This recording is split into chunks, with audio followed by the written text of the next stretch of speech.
Aulia membuka kotak tua di kamar neneknya, dan sebuah surat jatuh ke tangannya, surat cinta yang ditulis neneknya untuk seorang wanita bernama Lestari, penuh kata-kata mesra yang tak pernah ia bayangkan. Jantungnya berdegup kencang, dunia seolah berhenti berputar saat ia menyadari bahwa neneknya, yang selalu menjadi teladan keluarga muslim taat, menyimpan rahasia besar seumur hidupnya. Malam itu, Aulia tak bisa tidur, pikirannya dipenuhi pertanyaan, bagaimana nenek bisa menyembunyikan ini dari semua orang, termasuk dari keluarganya sendiri.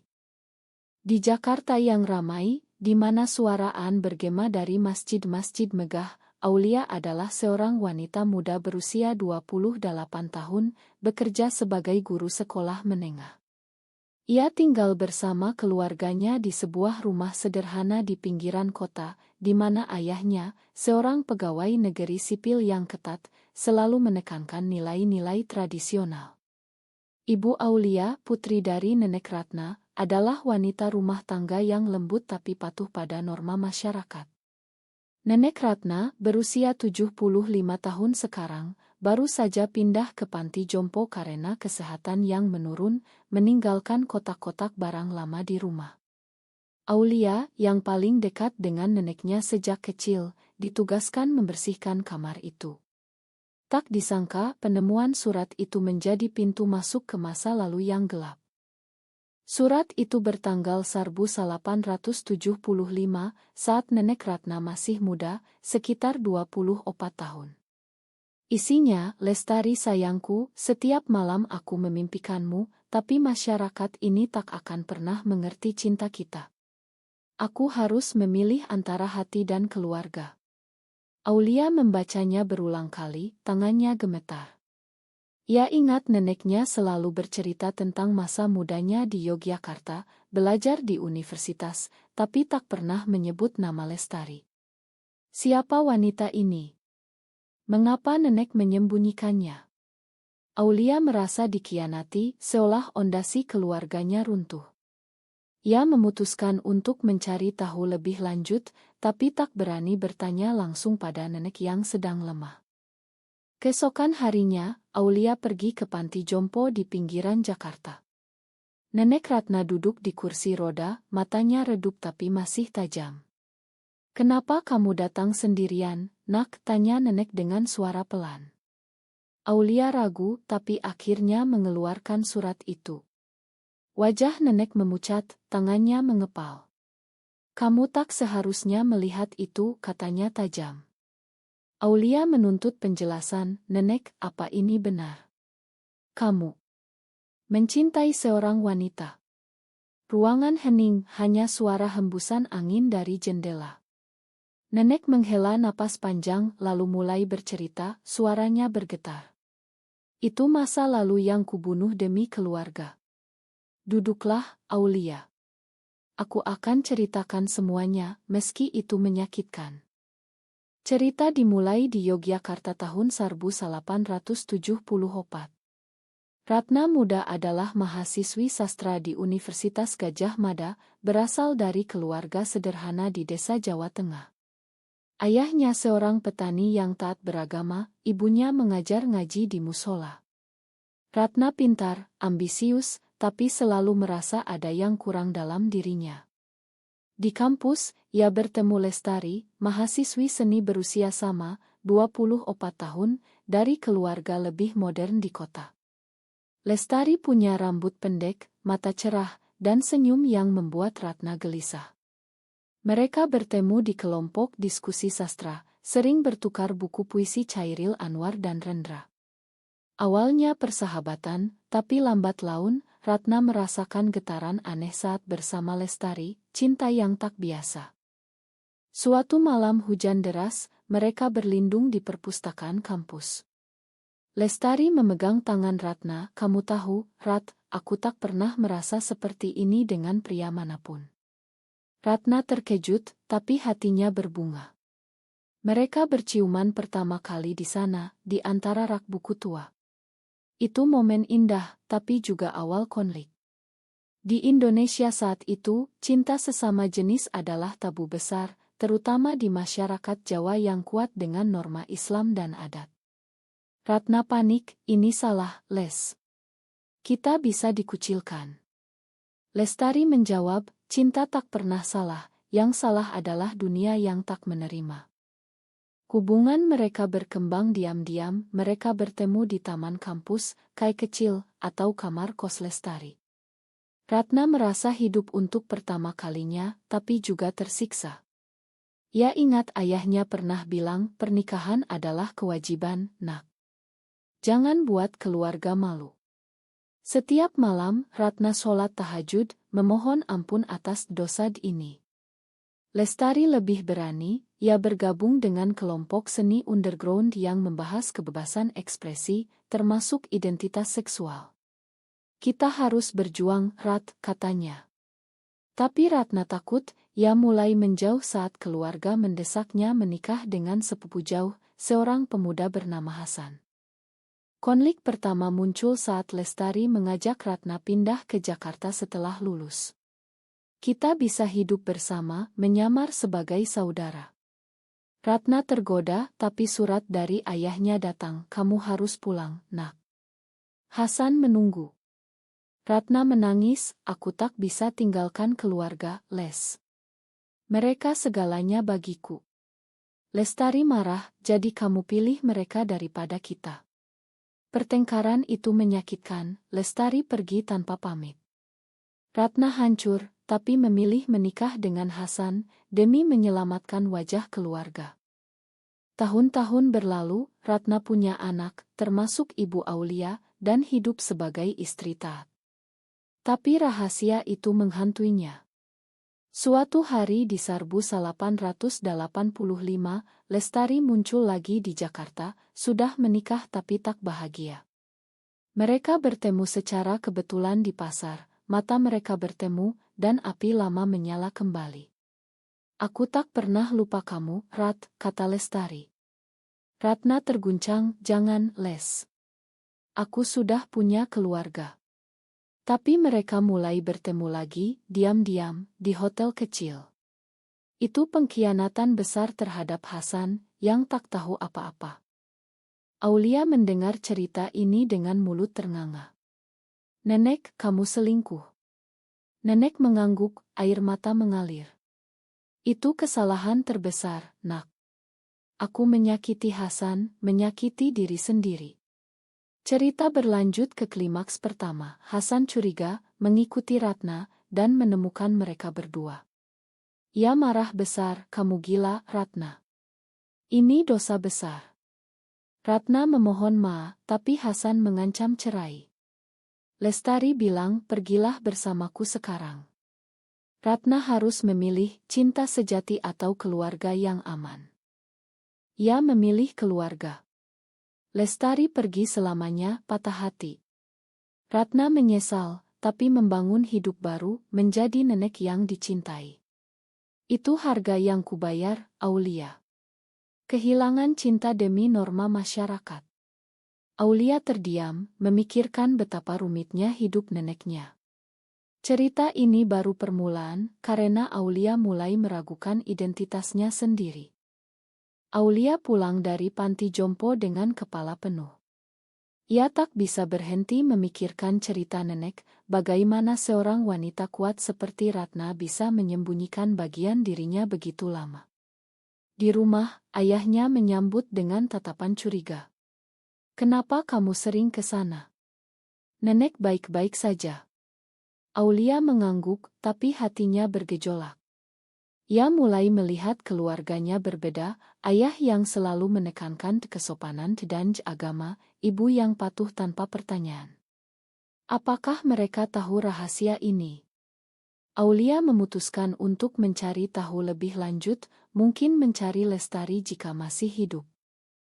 Malam itu, Aulia membuka kotak lagi, menemukan Oto lama, Ratna dan Lestari muda, tersenyum di pantai Parangtritis. Mereka terlihat bahagia, tapi ada kesedihan di mata Ratna. Aulia googling nama Lestari, tapi tak menemukan apa-apa. Ia ingat nenek bilang Lestari pindah ke Bali setelah putus. Mungkin ia bisa pergi ke sana. Tapi itu gila, ia punya pekerjaan, tanggung jawab. Namun, rahasia ini seperti racun, membuatnya mempertanyakan segalanya. Di sekolah, Aulia mengajar tentang sastra Indonesia, tapi sekarang ia melihat tema-tema cinta terlarang dengan mata baru. Beberapa hari kemudian, Aulia kembali ke panti jompo. Nenek Ratna tampak lebih lemah, tapi matanya berbinar saat melihat cucunya. "Kamu kembali. Mau dengar lanjutannya?" Aulia mengangguk. Nenek melanjutkan cerita, setelah memilih Hasan, Ratna mencoba melupakan Lestari. Mereka punya anak pertama, Ibu Aulia, bernama Siti. Hidup tampak normal, Ratna menjadi guru di sekolah dasar, Hasan naik jabatan. Tapi di malam-malam sepi, Ratna menangis diam-diam. "Aku merasa seperti hidup dalam penjara," katanya pada Aulia. Tahun 1880, krisis datang lagi. Hasan sakit parah, kanker. Di rumah sakit, ia mengaku tahu tentang Lestari sejak lama. "Aku makan kamu, Rat. Tapi janji, jangan ulangi." Ratna shock, ternyata Hasan diam-diam tahu tapi memilih diam demi anak-anak. Itu pukulan berat, Ratna merasa bersalah 2 kali lipat. Setelah Hasan meninggal, Ratna sendirian membesarkan anak-anak. Ia menolak menikah lagi, fokus pada keluarga. Tapi Lestari muncul dalam mimpi-mimpinya. Suatu hari di 2000, Ratna mendapat surat dari Lestari. Wanita itu tinggal di Bali, menikah tapi bercerai, sekarang hidup sebagai seniman. "Aku masih mencintaimu, Rat. Datanglah ke sini." Ratna tergoda, anak-anak sudah besar. Tapi Siti, Ibu Aulia, sedang hamil Aulia. "Ibu jangan pergi, kami butuh kamu," kata Siti. Ratna memilih tinggal lagi, membakar surat itu. "Itu pengorbanan kedua, Nak. Aku kehilangan kesempatan bahagia demi kalian." Aulia terharu, tapi juga marah. "Nenek, kenapa kamu tak pernah bilang? Mungkin kami bisa mengerti." Nenek tersenyum pahit, "Di aman itu adalah dosa besar. Masyarakat Indonesia, terutama umat Muslim, tak menerima. Aku tak mau kalian dikucilkan." Aulia memikirkan masyarakat sekarang, meski ada kemajuan, diskriminasi masih ada. Di Jakarta, demo anti-LGBT sering terjadi, atwa ulama mengecam. Aulia sendiri pernah merasakan tarikan aneh terhadap teman wanita di kuliah, tapi ia kubur dalam-dalam. Cerita membuat Aulia berani. Ia memutuskan mencari Lestari. Dengan cuti kerja, ia terbang ke Bali. Di sana, ia bertanya di komunitas seni. Akhirnya menemukan Lestari, sekarang 75 tahun, tinggal di Ubud, masih melukis. Lestari terkejut melihat Aulia, "Kamu mirip Ratna muda." Mereka duduk di teras rumah Lestari, dikelilingi lukisan abstrak penuh warna. Lestari bercerita sisinya, setelah ditinggal Ratna, ia patah hati, menikah dengan pria tapi gagal. "Aku hidup bebas di Bali, tapi selalu merindukan dia." Lestari memberi Aulia surat-surat lama dan oto. "Bawa ini ke Ratna. Katakan aku makan dia." Aulia kembali ke Jakarta, hati campur aduk. Ia tunjukkan pada nenek. Ratna menangis, "Les masih hidup. Aku pikir dia sudah pergi." Momen itu menyatukan mereka, tapi juga membuka luka lama. Siti, Ibu Aulia, kebetulan datang berkunjung dan mendengar semuanya.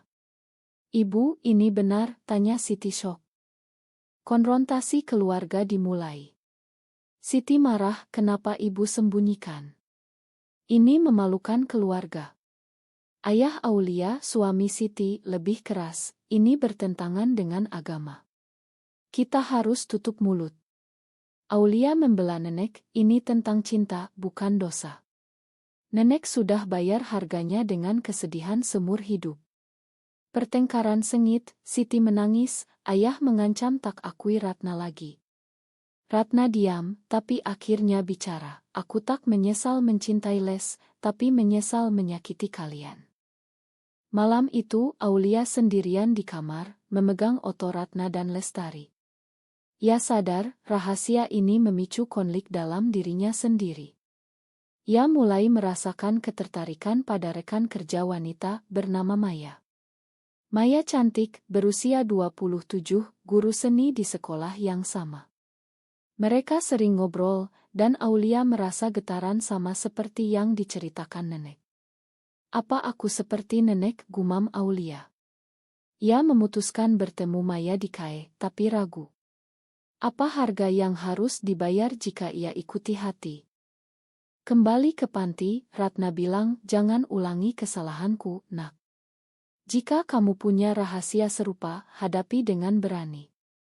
Aulia terdiam, cerita ini makin rumit. Konflik keluarga memuncak. Setelah konfrontasi, Siti tak bicara dengan Ratna selama seminggu. Ayah Aulia bernama Ahmad memanggil pertemuan keluarga. Di ruang tamu rumah mereka di Jakarta Selatan, Ahmad bicara tegas, kita adalah keluarga Muslim yang baik. Rahasia ini tak boleh keluar. Nenek, kamu harus minta maaf pada Allah. Ratna menatapnya, aku sudah sholat setiap hari, Ahmad. Cinta itu dari Tuhan juga. Ahmad marah, ini itnah. Di Indonesia, undang-undang bisa hukum ini. Aulia campur tangan, ayah, ini bukan kriminal. Nenek sudah menderita cukup. Siti, yang selama ini diam, akhirnya pecah. Ibu, kenapa kamu tak cerita dari dulu? Aku merasa dikhianati. Ratna memeluk putrinya, aku tak mau bebankan kamu, sayang. Di Aman Reformasi pun, masyarakat masih judgmental. Mereka menangis bersama, tapi Ahmad tetap keras. Ia melarang Aulia ke panti sementara, jangan biarkan ini pengaruh buruk. Aulia memberontak pertama kali, ini tentang empati, ayah. Aku akan tetap kunjungi nenek. Di sekolah, Aulia bertemu Maya. Mereka ngopi setelah jam mengajar. Maya cerita tentang hidupnya, dari keluarga Bali yang lebih terbuka, tapi pindah ke Jakarta untuk kerja. Aku pernah pacaran dengan wanita, kata Maya tiba-tiba. Aulia terkejut, benar. Bagaimana rasanya? Maya tersenyum, bebas, tapi sulit di sini. Masyarakat tak paham. Percakapan itu membuat Aulia berpikir, mungkin ia juga lesbian. Ia ingat saat kuliah, suka diam-diam pada teman perempuan, tapi abaikan karena takut. Malam itu, Aulia mimpi tentang Ratna dan Lestari muda, berlari dari kerumunan yang menghakimi. Ia bangun berkeringat, memutuskan hubungi Lestari lagi. Di telepon, Lestari bilang, Ratna adalah cinta terbesarku. Jika dia mau, aku ingin bertemu terakhir kali. Aulia setuju atur pertemuan, tapi rahasia. Ia bohong pada keluarga, bilang pergi dinas. Di Bali, ia jemput Lestari, lalu terbang kembali ke Jakarta. Pertemuan di Panti Jompo, Ratna dan Lestari saling pandang, air mata mengalir. Les, maafkan aku, kata Ratna. Lestari memeluknya, aku juga salah, terlalu memaksa. Mereka cerita lama, tertawa dan menangis. Aulia menyaksikan, hatinya hangat. Tapi saat itu, Siti muncul tak terduga, ikuti Aulia karena curiga. Apa ini? Siapa wanita ini? Tanya Siti syok. Ratna jelaskan semuanya. Siti marah, kamu bawa dia ke sini. Ini pengkhianatan pada ayahku. Pertengkaran hebat. Siti tuduh Ratna egois, Lestari campur tangan, kami mencinta, itu tak salah. Siti keluar ruangan, menangis. Aulia kejar, Bu, pahami nenek. Ia bayar harganya dengan kesepian. Siti akhirnya lunak, aku takut masyarakat tahu, Aulia. Kita bisa dikucilkan. Aulia peluk ibunya, kita keluarga, kita hadapi bersama. Kembali ke rumah, Ahmad tahu dari Siti. Ia marah besar, ini akhir. Aku tak mau nenek kembali ke rumah. Aulia lawan, ayah, ini diskriminasi. Agama ajar kasih sayang. Ahmad diam, tapi hatinya goyah. Malam itu ia baca Al-Quran mencari jawaban. Keesokan, ia minta maaf pada Ratna. Ia telepon, "Ibu, aku salah. Mari kita bicara." Cerita ini membuka mata Aulia pada identitasnya. Ia ajak Maya kencan pertama di Taman Monas. Mereka berpegangan tangan diam-diam. Aulia merasa bebas. Tapi ketakutan muncul, bagaimana jika keluarga tahu? Di Indonesia, meski tak ada hukum spesifik, tekanan sosial besar. Kelompok konservatif sering kampanye anti-LGBT, bahkan ada kasus kekerasan. Ratna sakit lebih parah, masuk rumah sakit. Di sana keluarga berkumpul. Lestari datang, duduk di samping Ratna. Ahmad lihat itu, tapi diam. Ratna pegang tangan Lestari, "Terima kasih, Les. Aku bahagia sekarang." Aulia lihat itu sebagai momen odah, tapi juga peringatan, cinta seperti ini punya harga tinggi. Kesehatan Ratna memburuk cepat. Di rumah sakit Cipto Mangunkusumo, dokter bilang jantungnya lemah, mungkin tak lama lagi. Keluarga bergantian jaga. Aulia sering datang dengan Maya, tapi sembunyikan hubungan mereka. Maya dukung Aulia, "Kamu kuat, seperti nenekmu." Tapi Aulia takut jika keluarga tahu apa yang terjadi. Ia ingat cerita nenek, pengorbanan demi norma. Suatu malam, Ratna bicara pribadi dengan Aulia. "Nak, aku lihat matamu saat bicara tentang temanmu. Jangan sembunyikan seperti aku." Aulia sok, "Nenek tahu." Ratna tersenyum, "Aku tahu tanda-tandanya. Jangan bayar harga yang sama." Aulia menangis, cerita tentang Maya. Ratna nasihat, "Hadapi tapi bijak." Masyarakat berubah lambat.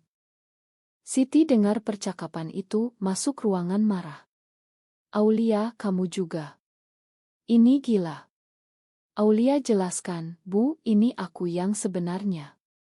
Siti hancur, "Aku gagal sebagai ibu." Ahmad masuk, dengar semuanya. Ia diam lama lalu bilang, "Ini ujian dari Tuhan. Kita harus dukung satu sama lain." Kejutan besar, Ahmad berubah setelah baca banyak tentang dari perspektif Islam progresi. Lestari tetap di sisi Ratna, mereka habiskan waktu terakhir. Ratna bilang, "Les, maukah kamu makan aku sepenuhnya?" Lestari jawab, "Sudah lama ku makan. Kita korban aman." Momen itu indah, tapi pahit. Ratna meninggal 2 hari kemudian, damai di pelukan Lestari dan keluarga. Pemakaman di Jakarta, banyak saudara datang. Ahmad pidato, "Ibu adalah wanita kuat, ajar kami tentang cinta. Tak sebut rahasia, tapi implisit." Setelah itu keluarga bicara terbuka.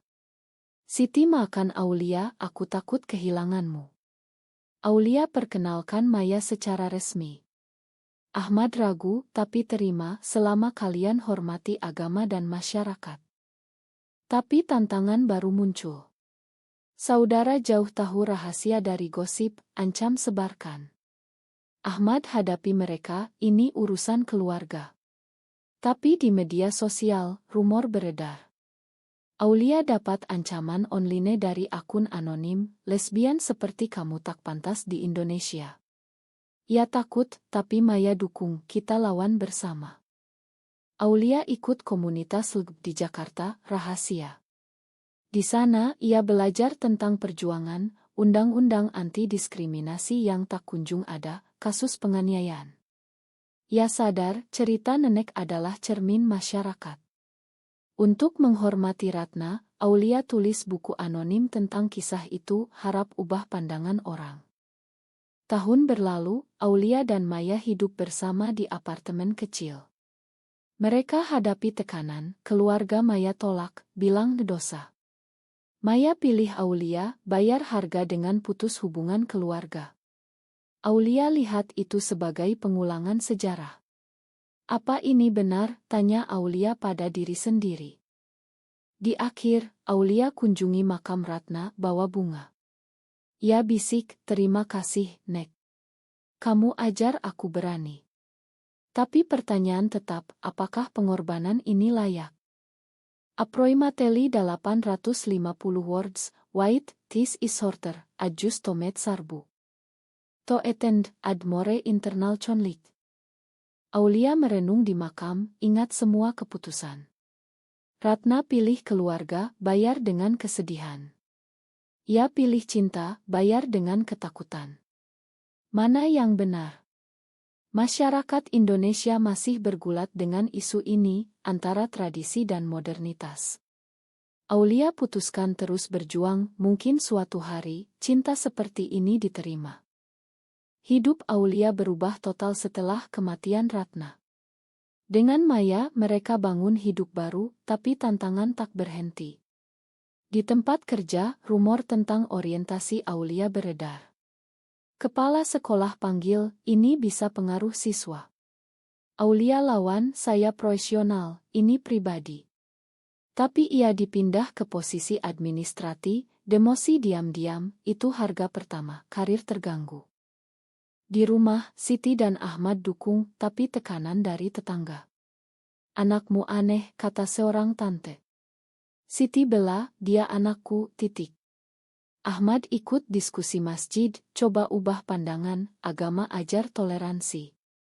Tapi ia dikucilkan sementara, kehilangan teman. Keluarga bayar harga sosial. Maya dapat tawaran kerja di Singapura, lebih bebas untuk LD. Ayo pindah, katanya. Aulia ragu, aku tak bisa tinggalkan keluarga. Mirip dilema Ratna. Mereka bertengkar, Maya bilang jangan ulangi sejarah. Aulia pilih tinggal, Maya pergi sendirian. Putus, hati Aulia hancur. Itu pengkhianatan pada diri sendiri. Beberapa bulan kemudian, Aulia temui Lestari di Bali. Kamu mirip Ratna, pilih aman. Lestari nasihat, cinta butuh keberanian. Jangan biarkan masyarakat menang. Aulia renung hubungi Maya, minta maaf. Maya kembali, mereka rekonsiliasi. Kali ini, Aulia bilang pada keluarga, aku pindah ke Singapura dengan Maya. Siti menangis, jangan tinggalkan kami. Ahmad dukung, ikuti hatimu, nak. Pindah ke Singapura, Aulia dan Maya nikah secara sipil, meski tak diakui di Indonesia. Mereka bahagia tapi rindu keluarga. Kunjungan pulang campur aduk. Saudara tolak, tapi Siti dan Ahmad terima. Aulia sadar perubahan lambat, tapi dimulai dari keluarga. Cerita ini ajar Aulia tentang harga cinta, pengorbanan, pengkhianatan, tapi juga kebangkitan. Ia tulis buku tentang Ratna dan Lestari, jadi bestseller anonim, picu debat di Indonesia. Beberapa dukung, banyak kecam. Tapi itu langkah maju. Di akhir, Aulia bertanya pada pembaca, apakah menyembunyikan cinta sejati demi keluarga adalah pilihan benar, atau justru pengkhianatan terbesar pada diri sendiri?